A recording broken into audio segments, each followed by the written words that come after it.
আচ্ছা, আপনার নাম কি? আমার নাম রাখি। আপনার? আমি হলাম চৈত্রের রক্তিম শাখা। পলাশ? ও আচ্ছা, শিমুল। একদম। চা খাবেন? প্রশান্তি চা। প্রশান্তি চা, সেটা কেমন? এই ধরুন, চায়ের পানি ফুটোতে ফুটোতে তুলোর মতো হালকা করে প্রসারণ করুন। তারপর ভোরের প্রথম শিশিরের মতো লিকারের প্রথম নির্যাস থাকে, আর গুনে গুনে 40 দানা চিনি। বাহ, খুবই আশ্চর্য চা মনে হচ্ছে। চলেন, খাবেন? খাওয়া যায়, তা এখন অপেক্ষা করতে হবে। পারবেন? পারবো। আচ্ছা, আজ আসি, একটু কাজ আছে, আরেকদিন কথা হবে। আমি দাঁড়িয়ে দাঁড়িয়ে আপনার চলে যাওয়া দেখি। তুমি মা নিতে পারছো, তাই না? না না, মা নিতে পাঠায়নি। আমি এদিক দিয়ে যাচ্ছি, তোদের প্রেম করা দেখে দাঁড়ালাম। আচ্ছা শোন, তুই যে আশ্রমের সামনে যে কারণে দাঁড়াস, ওটার সাকসেস কত দূর?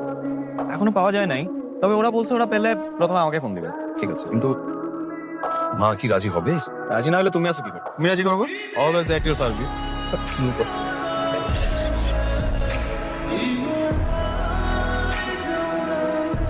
আজকে একদমই কোইন্সিডেন্ট, বিলিভ মি। কোনটা কোইন্সিডেন্স? এই যে আপনার সাথে আবার দেখা হয়ে যাওয়াটা, হয়তো মনে করছেন যে আমি আপনাকে ফলো করছি কিনা। কিছুটা মনে হচ্ছে অবশ্য। আচ্ছা, এদিকে তাজুল ভাইয়ের বাড়ি কোনটা? তাজু?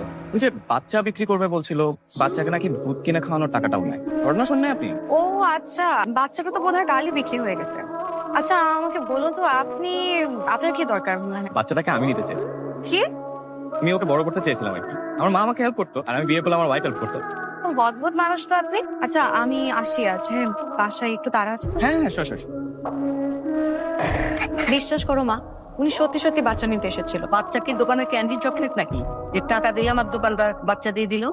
টাকার জন্য যেহেতু বিক্রি করছে, না দেওয়ার তো কিছু নেই। তোমরা পুরুষ মানুষরা না অনেক কিছুই বোঝো না। একটা অবিবাহিত ছেলে, সে একটা বাচ্চা কিভাবে মানুষ করবে? উনি বললো ওনার মা নাকি দেখভাল করবে। ওই ছেলেও পাগল, ছেলের মাও পাগল। মা, কি সব সন্দেহ করো? চুপ থাকো তো। আমার যারা কোথায় নিয়ে যাচ্ছি? আচ্ছা মা, তোমাকে যদি আমরা দুই ভাই জাহান্নামে নিয়ে যাই, তুমি যাবে না আমাদের সাথে? যাবো, কিন্তু যার নামে গিয়ে যদি দেখি জীবন জ্বালাইতেছে, তাহলে কিন্তু চলে আসবে। আমি জ্বালাই মা? কথা শুনিস? ও, আমি কথা শুনি না, তাই না? আর ভাইয়া খুব কথা শুনে। ভাইয়ের কাছে এতবার বিয়ে করতে বলছে, একবারও বলছে? এইটা কিন্তু ঠিক বলছিস। এতই যখন ভালোবাসিস, একটা বউ মাইনে দে না। তোমাকে যে ভীষণ ভালোবাসি, এর চেয়ে বড় সত্য পৃথিবীতে নেই। অসুবিধা নেই মা, করবো, খুব শীঘ্রই একটা বিয়ে করে ফেলবো। যাও। আমাকে একটা কথা বলেন তো, আমাকে দেখা এত জরুরি কেন? পৃথিবীতে এই কেন প্রশ্নটা আছে হাজার হাজার। সবসময় কি আমরা সেটার উত্তর জানি, অথবা জানলেও কি আমরা বলতে পারি?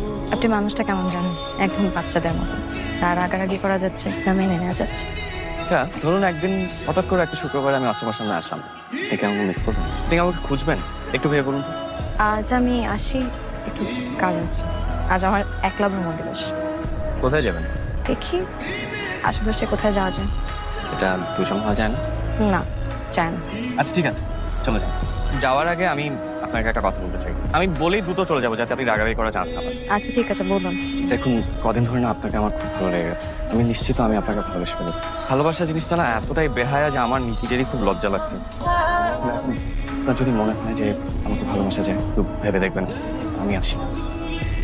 হয় নেই, বিকেলে দেখা হবে।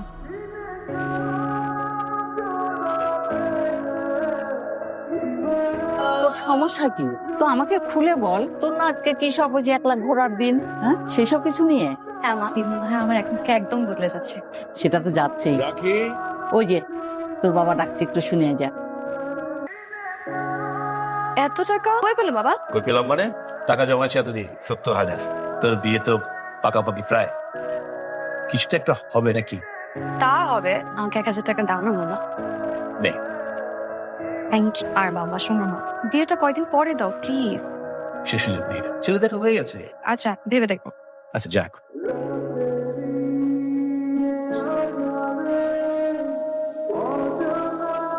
এই যে শিমুল সাহেব, ইচ্ছে করছিল আপনাকে আরো কিছুক্ষণ পর ডাকি। আরো কিছুক্ষণ খোঁজাখুঁজি করতেন, ভালোই হতো। কেন? এই যে একটা ছেলে বিব্রতকর অবস্থায় আমাকে খোঁজাখুঁজি করছে, আর আমি সেটা মন ভরে উপভোগ করছি। তো কি সিদ্ধান্ত নিলেন? আপনি করে বললে তো সিদ্ধান্ত জানাবো না। ঠিক আছে, তাহলে বল, আমি কি পরীক্ষায় পাশ করেছি? করেছেন না ফেল করেছেন জানি না, তবে আপনার প্রতি অন্যরকম একটা ভালো লাগা কাজ করে। It means something went good. এটাই হয়তো ভালোবাসা।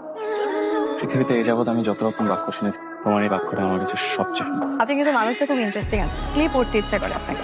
আপনি করেই বলবেন? তুমি করে বলবো। অনুভব করবো যে নিজের করে একটা তুমি পেতে কেমন লাগে। জানো, মাকে বলেছি তোমার কথা, অনেক আগেই বলেছি। মা তোমাকে দেখতে চেয়েছে। তাকে কিভাবে বলি যে মা, তুমি তোমাকে ভালোবাসে না। মা, ঠিক আছে, আজকে যে বলে দিও যে মা, মেয়েটা আমাকে ভালোবাসে।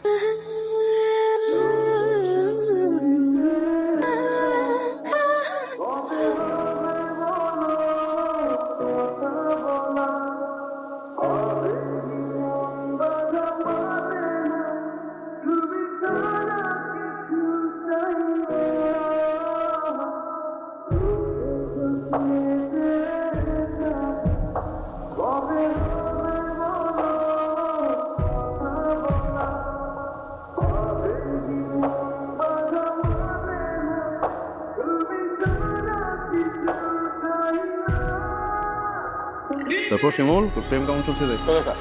একদম পাকাপাকি। আমি পরীক্ষা পাঠ করছি। হাই, জাস্ট তুমি এটাকে আমার কাছে আন, প্রমাণ দে। সত্যি সত্যি নিয়ে আসবো। মিথ্যা কথা আনবি?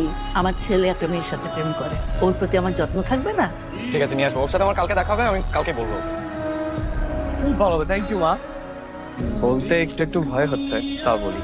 এই শোনো, মা তোমাকে দেখছে। শুক্রবার চলো আমাদের বাসায়। চলো, তুমি অরাজি? না না না, অরাজি না। শুক্রবার বাবার সাথে এক জায়গায় যাবো, শনিবার আসি। ও রাইট, সরি। শুক্রবারে তো মাও ব্যস্ত। আমি সো সরি। তুমি শোনি। আমিনুর, ছেলের মাকে দেখে তো মনে হচ্ছে অনেক পয়সালা। রুনি, আমি সারা জীবন চেয়েছি আমার মেয়েকে সাধারণভাবে বিয়ে। এটা কেমন? সবাই চায় তার মেয়ে বড় হয়ে যায়, আপনি চান সাধারণ। আসলে হয়েছে কি, মেয়ে জানে না যে ওকে আমরা দেখতে এসেছি। আর অসুবিধা নেই, মেয়ে যদি পছন্দ হয় তখন আর সামনাসামনি বসে কথা বলে নিব। নাটক। একটু না তো, তুই যে এসছে আমার মেয়ে। মা, মা, এই মেয়ে বিয়ে করা যাবে না, সমস্যা আছে না? সুন্দর। সুন্দর বাট একটু প্রবলেম আছে, মেয়ে বিয়ে করা যাবে না। চলো, চোখ কথা। তোমাকে আমি পরে বুঝিয়ে বলবো। আমি আনিরুল ভাইয়ের সাথে কথা বলে। উঠো উঠো উঠো। কি বল? মা, ও মা, আমি জানি তুমি রেগে আছো। আমরা যে মেয়েটাকে মাত্র দেখতে গিয়েছিলাম, এটা কে শুনবে? মেয়েটা হচ্ছে আমাদের শিমুলের গার্লফ্রেন্ড। কি বলি? হ্যাঁ, এর জন্যই তো আমি তাড়াহুড়ো করে তোমাকে ওখান থেকে নিয়ে পাঠিয়েছি। যাই বলো, মেয়েটা কিন্তু সুন্দর, তাই না মা? হ্যাঁ, খুবই সুন্দর। রাখি বাবা, রাখি যারে পছন্দ করেন তার সাথে বিয়ে দিয়ে দাও না। রাখির পছন্দ নিয়ে তো আমার কোনো সমস্যা না। সমস্যা আমার সিদ্ধান্ত চাই। রাখির মা, সত্য কখনো গোপন থাকে না। আর আমাদের অবস্থা তো তুমি জানো। বাবা, আমি তোমাদের দুজনকে একটা গুরুত্বপূর্ণ কথা বলতে। বল, সমস্যা নেই। আমি জানি তোমরা আমার কথা শুনলে অবাক হবে, কিন্তু আমি যাকে ভালোবাসি সে কে জানো? তোমরা আমাকে রেস্টুরেন্টে এক ছেলের সাথে দেখা করতে নিয়ে গিয়েছিলে না, সেই ছেলের আপন ছোট ভাই। ও, এই কথা? তাহলে তো ভালোই হলো, আমার সিদ্ধান্ত নেওয়া সহজ হয়ে গেল। কি সিদ্ধান্ত বাবা? বিয়েটা তোমরা যতটা জরুরি ভাবছো আমি সেটা ভাবি না। তাছাড়া কিছু সত্য আছে আমার, এসব নিয়ে তোমরা ভাবো বলে আমি মনে হয়। তুই বস, আমি দেখি। একাই আসছো? না, মা আর ভাইয়া নিচে গাড়িতে ওয়েট করছে। কি সিদ্ধান্ত হলো? বাবা কিন্তু রাজি। তাই? তাহলে আমি যাই, ভাইয়া মাকে নিয়ে আসি। এমন বোঝদার মানুষ পাইনি বলেই তো রাখির বিয়ের ব্যাপারে আমার সিদ্ধান্তটা এমনই ছিল। ভাইজান, যদি অনুমতি দেন আমরা মেয়েটাকে একটা আংটি পরাই। আমার কোনো আপত্তি নেই, পড়াতে পারি। শিমুল, আংটিটা পরাতে। আন্টি পড়াবো, তার আগে আমার একটা শর্ত আছে। আমরা একটা বেবি দত্তক নেব। ইস, আসছে এর জন্য। এই ইচ্ছাটা আমার কতদিনের, আমার বাবা মাকে জিজ্ঞেস করো। আন্টি কি পড়াবো? আপনি তাড়াতাড়ি পড়া।